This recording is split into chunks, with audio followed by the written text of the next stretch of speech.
90 বছরের গুনাহ মাফ হয়ে যাবে যদি আপনি এই দোয়াটা একবার পড়তে পারেন। আপনার 90 বছরের গুনাহ আল্লাহ রাব্বুল আলামিন মাফ করে দিবেন।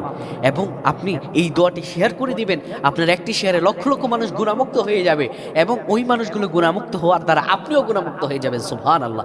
আমল না করে সওয়াব পেতে পারেন শুধুমাত্র একটি শেয়ারে। আপনি মানুষের কাছে পৌঁছায় দিবেন, মা বোনের কাছে এগুলো পৌঁছায় দেবেন দোয়াগুলো। রাসূল বলেন বাল্লিগু আন্নি ওয়ালাউ আয়া, একটা আমল শেখার পরে সে আমলটা অন্যের কাছে পৌঁছায় দাও, তাহলে এতে তারাও যে কল্যাণকামী হবে, তুমিও সেমন কল্যাণকামী হবে। কেউ যদি নিজের গুনাহ মাফ করাতে চান, সে যেন আল্লাহর কাছে ইস্তেগফার করে আল্লাহর কাছে ক্ষমা চায়, আল্লাহর কাছে মাফ চায়। আপনার 90 বছরের গুনাহ কেন, আপনার সারা জিন্দেগীর গুনাহ আমার আল্লাহ চাইলে মাফ করে দিতে পারেন।